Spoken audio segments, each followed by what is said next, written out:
Hello, I'm Amy from Ocean Grove Tennis Club. I'm doing a little presentation today to welcome all of our new parents and players to Ocean Grove this season and kind of recap on for some others around all of the things you need to do to get set up and to play this season and be successful for your young people.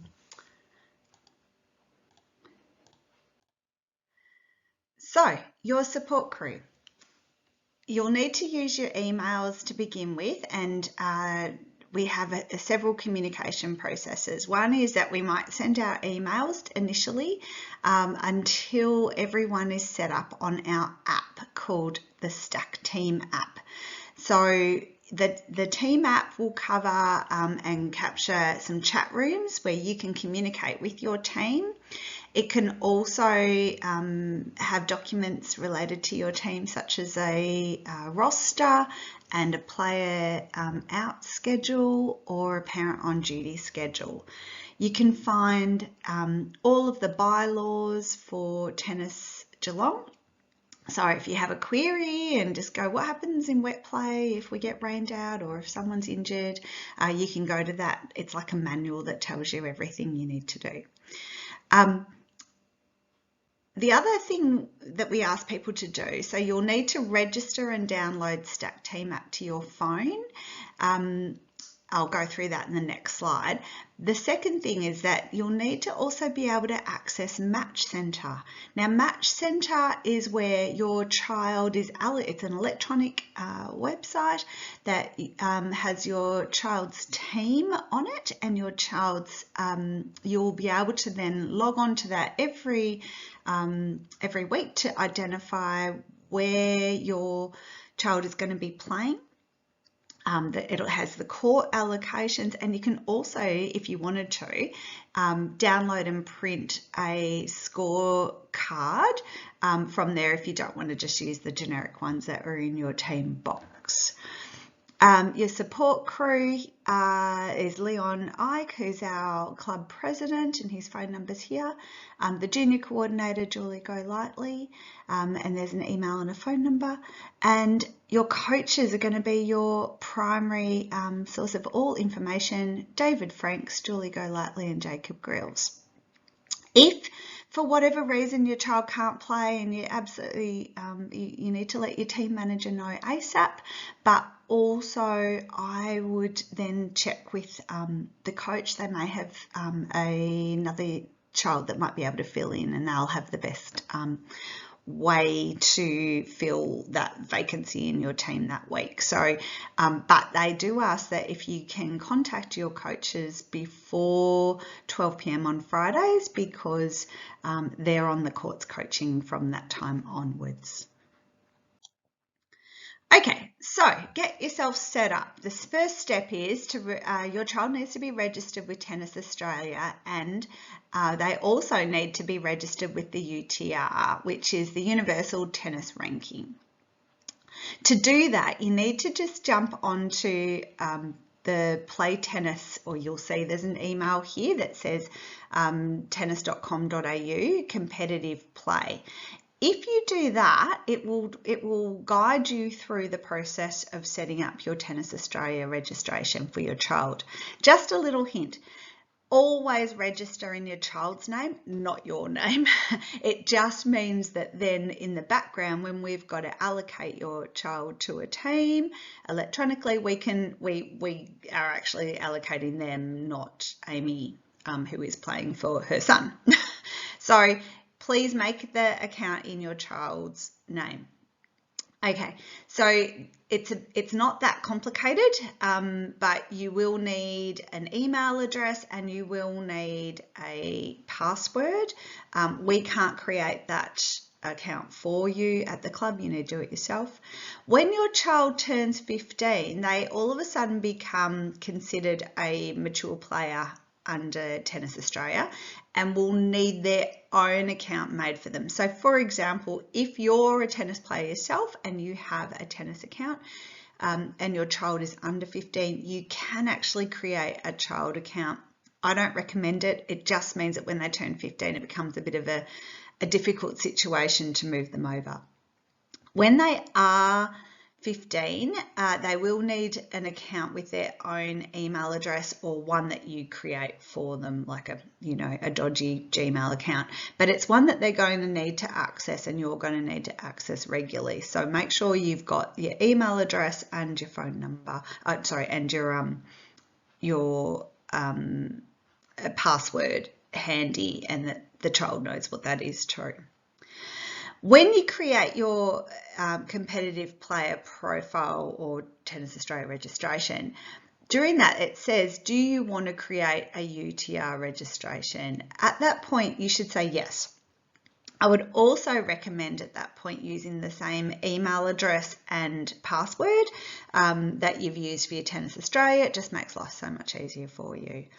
What the UTR is, it's a database of all of your child's progress through the years of their tennis career. And so if your child's just starting that journey, you'll see that they'll get a ranking number for their singles and their doubles, and it will change each time they play. It helps Tennis Geelong identify what level your child is playing at and whether or not they need to move up a grade or down a grade next season. Yes, so there's a whole lot of information on the Competitive Play website about how to sign up for that. I recommend that you do that and have a good look. Okay, the second thing is then, how do you set up for the communication here at Ocean Grove? So we use a mobile app called Team App, the Stack Team App. You need to download that on your phone. You can search for Ocean Grove Tennis Club and request to join. The other thing is that we may send you out a link, an invitation to join per se. The other thing you need to do is become a member with Ocean Grove Tennis Club, and that will cover your insurance in case your child gets injured. So you'll need to just jump onto the playtennis.com website and Ocean Grove Tennis Club and just apply for membership with us. That's fine. Now, with juniors, the membership that you pay for summer season also carries through to winter, so you're only paying for one membership per year. You will also get charged for some ball fees unless you take on a volunteer role that has a weekly component to it, like a team manager, in which case we made a policy of just waiving those ball competition fees. Again, just a reminder, you'll need to register for the Match Centre, which is really your Tennis Australia ID number, or email and password, but that enables you to have a good look at where you're going to be playing next week. We also ask that if you are going to be transporting your child and maybe taking a friend for a parent, that you also apply for a volunteer working with children's check. All volunteer parents are supposed to have a working with children's check. And when you get that, can you please just let us know or email Julie what that working with children's check number is so we can record that. Okay, how to use Team App. So once you've logged on to Team App for the first time, you should have been allocated your child's team. You will see that there is a chat room. The chat room is where you can talk to your other team members. Your team manager might ask on a Thursday, can you please let me know if your child's right to play, and my advice is to definitely speak to them and let them know that you're right to go. You'll also find on there who what the roster is. You can change the roster. The roster that we've sent out initially is really just a draft roster of players out and players in. If you have 4 in your team, you won't have any players out, but we do rotate the parent on duty role for the day. But absolutely, it's not in concrete. You can absolutely change it. Children get sick, events happen, all the rest of it. So just keep in communication with your team manager to make any changes to that roster. We just do it initially to get you started. You'll see also there's phone numbers in the junior contact book for other clubs. So let's say you've turned up to a court and there's no one there and you're like, well, what's going on? You've jumped onto Match Centre and confirmed that you're at the right courts. And you're still like, what's going on? Then there's the phone numbers for the other clubs there that you can touch base with. And yeah, that's probably all you need to know. Oh, but also with Team App, Julie can see the content of each chat room. So if something is inappropriate, it will be raised and potentially deleted if need be. Please do not use the team chat room to contact Julie. You will need to text her. She can't monitor 11 teams or 16 teams chat. So please, she won't be able to see whether or not you need to speak to her urgently. Please text her. The other thing is that we ask people to go to the settings in Team App and set your push notifications to enabled. That way you will receive the messages that come through, including the news. We have a news section where, like, if there's information that needs to go out to the whole club, we will put it there. Please don't send chats after 9 p.m. because some phones beep all night and that can be really difficult for people. So keep your team chats to before 9 p.m. Match Centre. So this is where your little Bible of where you're going to be playing definitely is. The roster that we've given you just has your home game. So when you're playing here at Ocean Grove or at Shell Road, we don't have any control over where you play your away games. And so you'll need to take responsibility to have a little look in Match Centre and log on to navigate to that. So there's ways to access it, several ways to access it. You can access it through Team App. You can access it just by Googling Tennis Geelong Match Centre and you will find it. It's important that you register for Match Centre to be able to access it. On the Tennis Geelong website, there's a link to Match Centre and you can jump on, and that's also another really quick way to find it. Once you go into Match Centre, you'll need to navigate. It'll say search for players and you can just write in Tennis Geelong at the top, or you can put in your child's name and you will be able to find their link, and then you can tap onto their link and navigate your way to where they're playing that week. Team managers, the lifeblood of our club and the most valued people that we have. Your job is to coordinate the rotating roster for the players out and the parents on duty each week. So your first job is to confirm with your team, are they all okay? Do they know if there's any weeks that they're unable to play? And maybe rejig the roster so that you can accommodate that where you can. There will inevitably be weeks where you're going to be short a player. It's winter, everyone gets sick. So your other job is to confirm on a Thursday night through your Team App chat room that your roster players are available, and confirm that, you know, the parent on duty knows that they're the ones that are going to be responsible for the team that day. Team managers, you might also want to delegate the collection of the balls for the games. If you're playing a home game, you will need to come and grab a key to get into the club room, potentially if you're the first match for the day.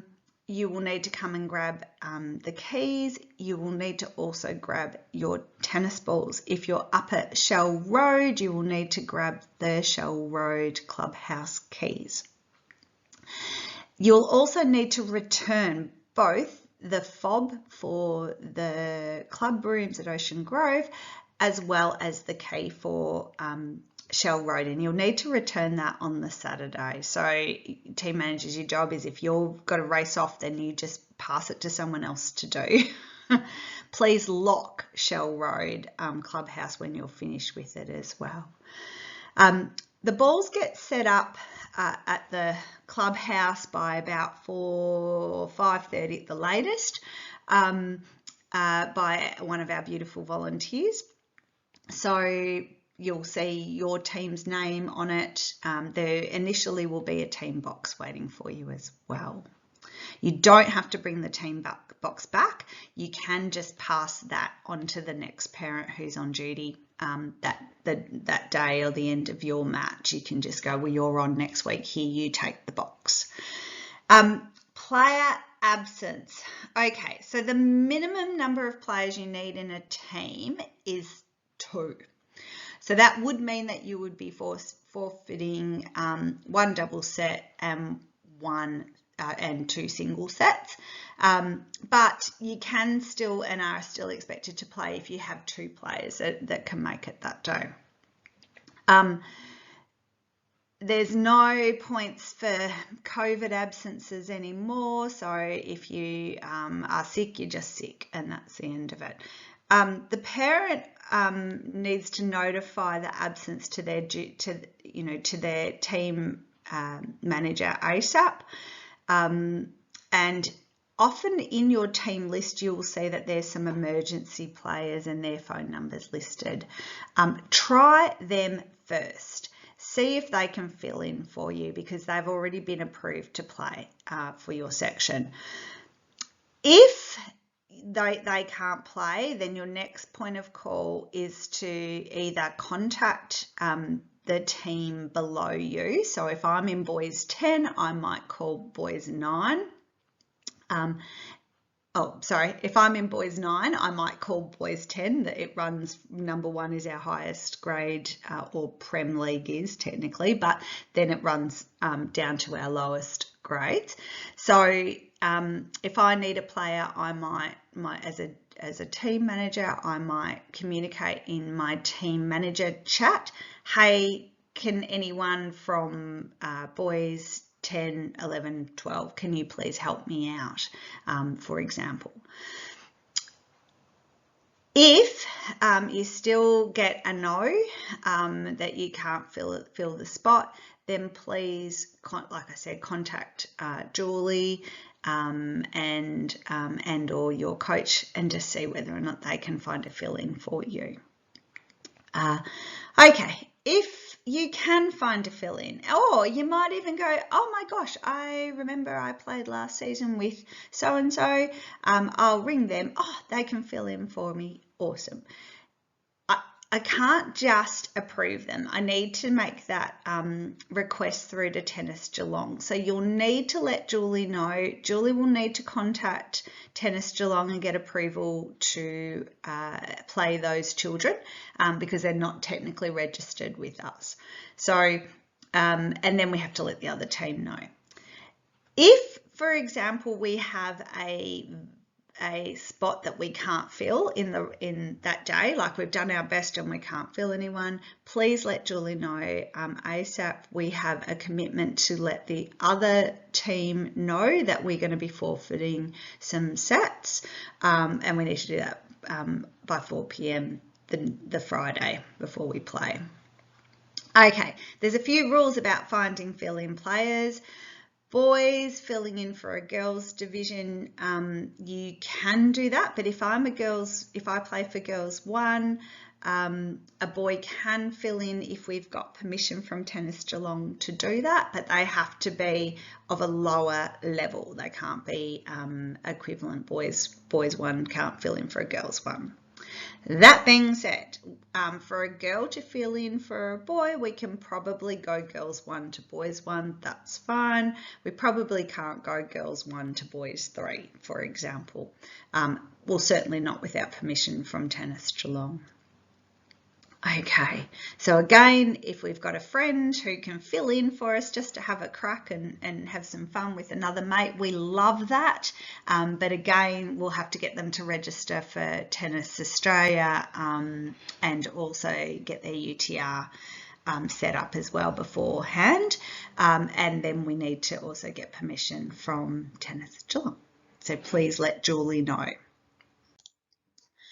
Okay, team manager communication. Again, the team managers will be members of both their own team's chat group and the junior managers chat group. That way they can communicate with other junior managers to find fill-ins or clarify different things. But also what would happen in that junior managers team chat is that Julie would notify if the games get washed out for bad weather. Bad weather gets notified by Tennis Geelong at 7:30 in the morning. Now that's not terribly helpful if you're on your way driving to play a game at 8 a.m. somewhere. So unfortunately there have been situations where you've turned up and it's pouring with rain and Blind Freddie knows it's going to be cancelled, but the game started at 8 and you need to be there on time ready to play. So just keep an eye out for those notifications that will come through from Julie to the junior managers chat rooms. Please, if there is a notification of a cancelled game, junior managers, please, your job is to let your team know through the chat room as fast as you can. Just saves a lot of hassle if you're on your way and you get a message saying please turn around and go home. Again, team managers, your job is to confirm that the players are available and rostered and ready to play by Thursday night. I would recommend that gives us a day to try and find a fill-in if need be. Okay. Parent on duty. So I might be the parent on duty. What that means is that we rotate that role amongst ourselves as parents. My job is to make sure that I've got the tennis balls if required for a home game, that I've got the team box, and I'm actually what they call the court supervisor on that day. So if I'm playing at home, my job will be is that if there's a bit of a dispute going on the court, sometimes it happens, that my job is to encourage the kids to try and sort it out themselves. For example, they might have a disagreement about whether the point was in or out. Well, kids, you can always ask, look, I think it was in. Let's just play that point again. If they can't agree, then yes, then you need to sort of step in and help navigate that with them. And it may be that your decision is yes, you're going to play that point again, or no, it actually was in. It was clearly in. So just so you know, that is your role. If there's some weird behaviour going on, sometimes parents get involved from the sidelines. That's a big no-no. So parents, your job is there to encourage and support the players. It's not to do coaching from the sidelines. It's not to get involved in what's in the gameplay at all. If kids need help, if they think something's not right, then they might come out and say, look, I would like a parent to come out and help umpire, and your job then would be to help them with the line calls. They still do the line calls, but if something's not quite right and they say to you, hey, look, was that in? You can say yes or no. So that's my recommendation for the court supervisors on those days.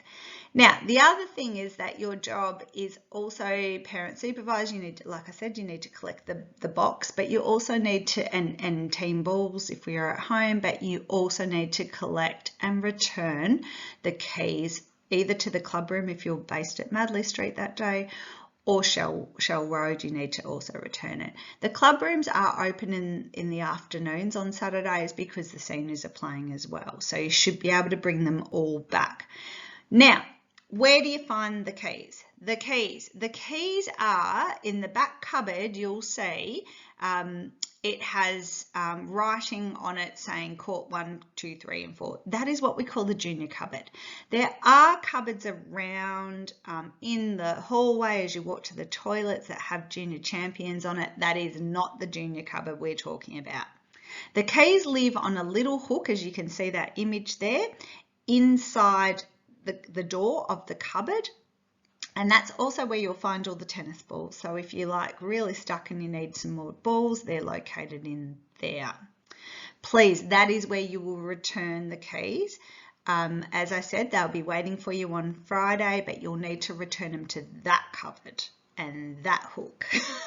So again, if you walk into the club rooms, you'll see some double doors, a blackboard painted door that has courts 1, 2, 3 to whatever written down on the front of it. Open that door, you will find the hook for the keys. You will also find a key in there for gate 5. Gate 5 is the one at Madley Street down towards the public courts, and you can actually open that gate so that the kids who are playing on courts 4 and 5 don't have to kind of walk through the front gates. Opening up the main gate, there is a box, and on that box it should be unlocked by the time you get there, but in the event it is not unlocked, in the window next to the bar from the outside, you will be able to see some codes that are access codes to access to get into that gate. It's an electronic gate with a keypad. The number is written on the window. It says juniors, use this number. You can use that to get in if for some reason it's not unlocked.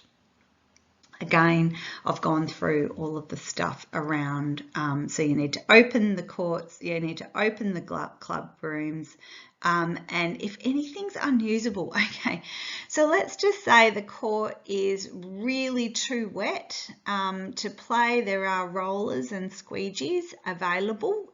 Shell Road, they're inside the club room.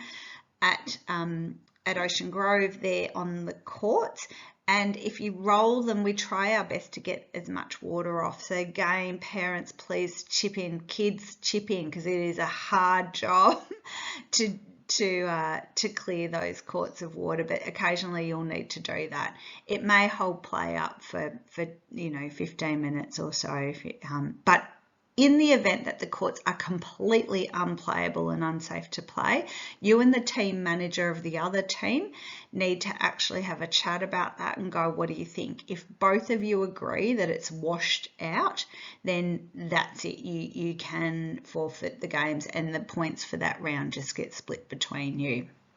If they disagree, then you got a bit of a problem to kind of negotiate, in which case I would ring Julie Golightly to get some assistance with that. Okay, first aid kits are located in the club room. You will see a first aid kit on the wall towards where David has his rackets shown. In the Shell Road, there is a first aid kit sitting right in the clubhouse. So have a look for that if you need it. There are no toilets at Shell Road. You'll need to go into the swimming pool, or there are some other public toilets around the back of the swimming pool. Okay, something goes wrong. Okay, there's a season folder with some bylaws located at Ocean Grove if you're located there that day. If you want to just check how long do we have to wait if it's pouring with rain, for example. What happens if we have to call the kids off because it just started pouring with rain. All of those questions are answered in the bylaws, which are located in the season folder. Again, monitoring spectator behaviour. Parents from both sides are not allowed to communicate with the players on court. It can be considered coaching, and you can actually lose your points and for that day if you do it, and complaints can be made. So parents, your job is there to support them, give them love, give them encouragement. Clapping is totally fine.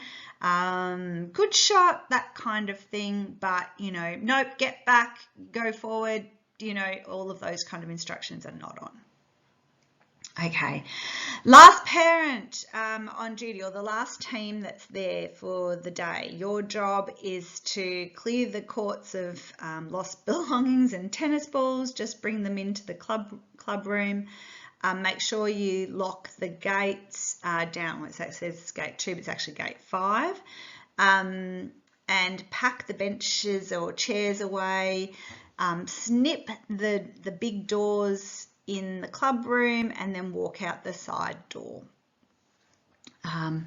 You can leave the keys in the club room and walk out the side door. You don't need a key to get out.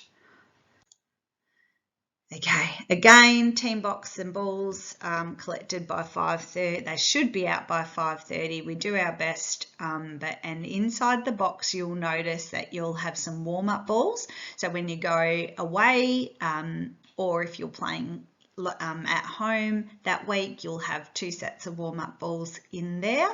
There will be some score sheets in there. They're just the generic score sheets, but if, as mentioned, you can go onto Match Centre and download the pretty ones with the kids' names already on there, and you can even see what UTR they are from the opposite team, so it's kind of handy.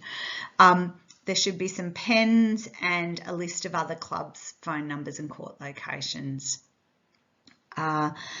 Okay, green ballers, you have different balls to everyone else. Yours are a low pressured ball. Now, the first team that is scheduled to play at the court will be the team that is charged with opening and closing up the club, or opening the club, and then you pass on the key to whatever team's still playing. Again, if you're playing away that week, it's the other team's responsibility to supply the tennis balls and the score sheet. You won't need to come to the club rooms that week unless you want to get your box, which you left accidentally behind. Home playing teams, once you've finished your match and you bring back, if you've got to bring back keys or whatever, but please also bring back the used balls. We do use them. If they're in good condition, we might to kind of recycle, we might use them again for our lower level playing teams, or we do use them for our squads, so please bring them back. Okay, parent on duty hints. Check your team app each morning at 7:30 to see that the games are still going ahead and they're not washed out. Confirm the away and home location on Match Centre, and in the event that another club needs to forfeit the game, the junior coordinator will let the team manager know, and the team manager will let the team chat, put that notification on the team chat for you as soon as practical. Players etiquette. This is really important. So if the ball's served to you as a fault, don't hit it back, just let it go. Players are expected at all times to shake hands with the opponents at the completion of a match. If you want to, you can tap rackets to, in case of infection. If you're going to if your player needs to walk onto the court to start play, but there's some play going on in the court right in front of you, in the gates right, you need to get past them to get to your court, please wait until their point has finished. Then you can walk on the court, okay? So you don't walk behind a game that's in progress. If you've hit the ball into another court, you need to return it. Don't just run on. Please wait till they finish their point, and then they'll probably return the ball to you. Yes, okay. Don't stall or sulk or complain. Just practice good sportsmanship. That tennis is a lovely game like that.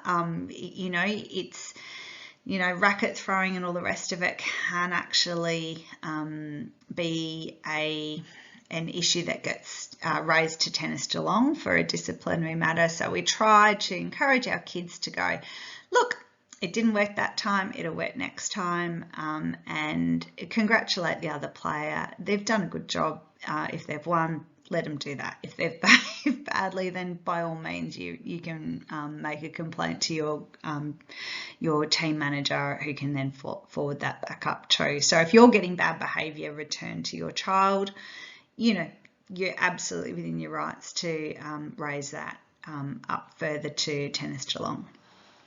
Okay, self-umpiring players, which are not the green balls, but basically everyone else, we self-umpiring players can ask a parent on duty to help with scoring at any time during the match. So if they think that there's a bit of funny shenanigans going on with the other player, they can absolutely go, look, I'm going to go and grab a parent supervisor. And any parent who is not the parent of the kids playing the game can actually jump on and be the independent umpire. If both players can't agree whether the point was in or out, the point can be replayed, but a player can't go, hey mum, did you see if that was in and out?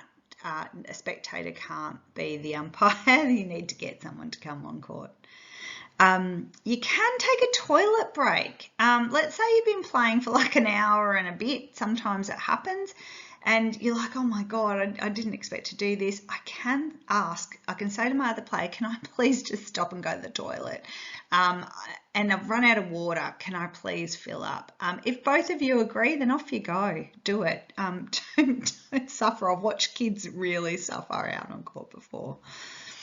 In doubles, when you're returning the serve, the partner of the receiver should generally call the service line call. So was it in or not? Like if, for example, I was serving and I served it out, the person who is closest to the net on the other side need to tell, yep, no, that was long or that was out. They need to call it.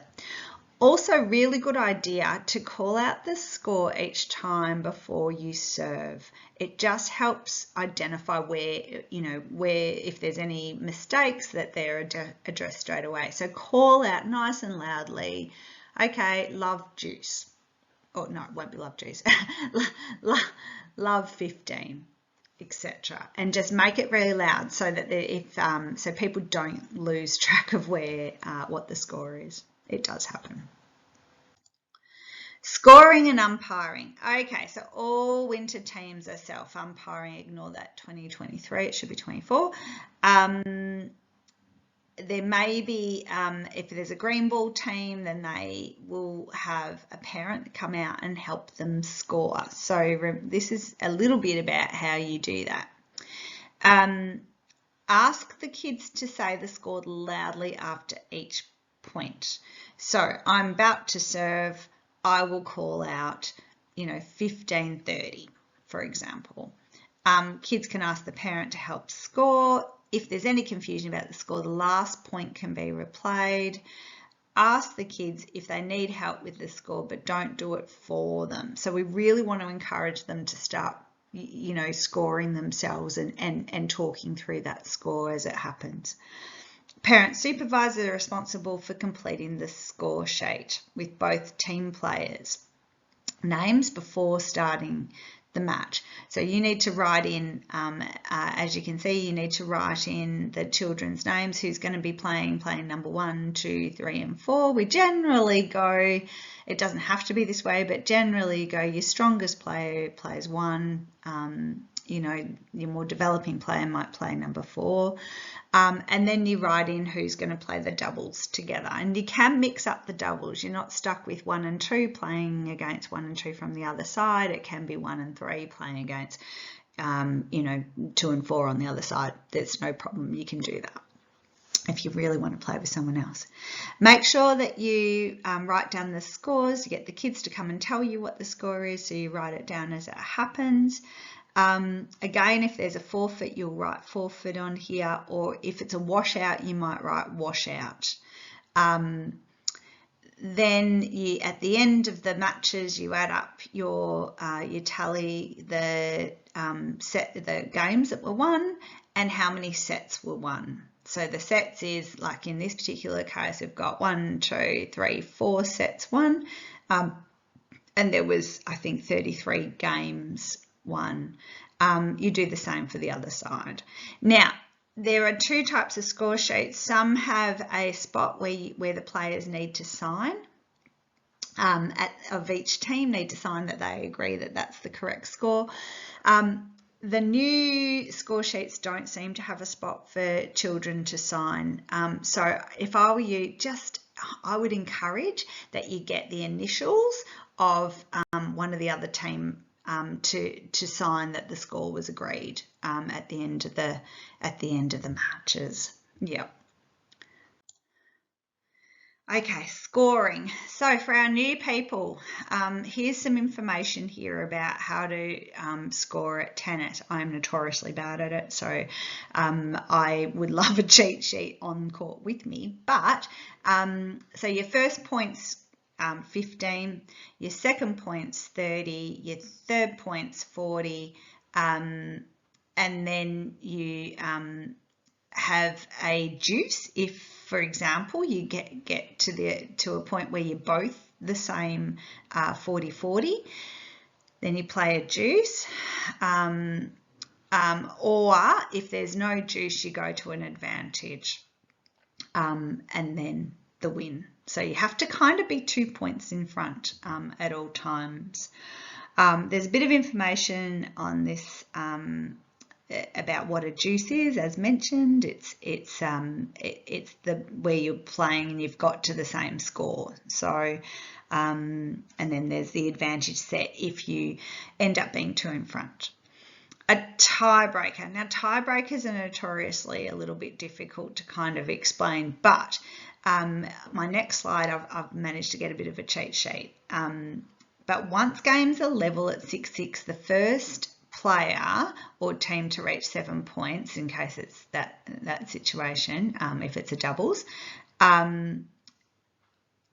need to win in a tie break, so a 2-point advantage tie break. So again, you've got to be 2 points in front. The player due to serve begins the tie break with the first point served from the right or a deuce court. So what happens is after the first point, then you switch sides. The opponent then serves 2 consecutive points from the left or the advantage court, and thereafter the serve rotates every 2 points. To navigate any advantage gained from wind or sun up one end of the court, players change ends every 6 points. In the tiebreak score, you don't actually write, so for example, if you got to 6-all and then you had to play the tiebreak set, which theoretically is a 7, you don't actually write 6-7. What you do is you write 6-5. So whoever wins the tiebreak becomes 6, and whoever missed out on the who lost the tiebreak is the 5. There's a little cheat sheet here that I thought was kind of good.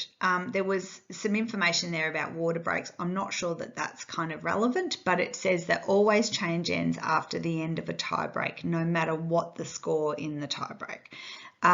It also says, it kind of gives you a bit of a cheat sheet. So the points to win, you need to get to 7.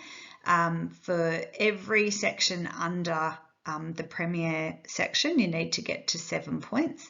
You must win by 2 points. So, you know, if we get to 5-all, then I've got to get 6 and then 7 to win. Do we switch ends prior to the start? No. Can the double switch serving order? No. So it's whoever was due to serve serves. Can double switch the sides played? No. You got to stay the same side. So if I was on the backhand side the whole time, then I've got to stay the backhand side.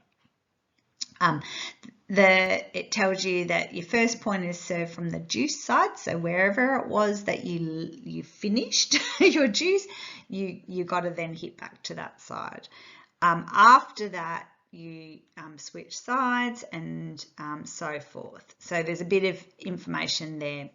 The premiers, they'll know their story, but they obviously have to win by 10 points. It's a different kind of system, but I'm pretty sure that would be up to that, so I won't go through it here. And that's it. So I really hope that you enjoy Ocean Grove Tennis Club. I really hope that your kids have a wonderful season and make some really nice new friends and have a great time. It's not the end of the world if you lose. You're set, and no one's expecting you to win Wimbledon next season. So just enjoy it for the fun that it is. Parents the same. Don't get too caught up in the hoopla and just encourage the kids to get out there, be healthy, have fun, be good sports. Okay,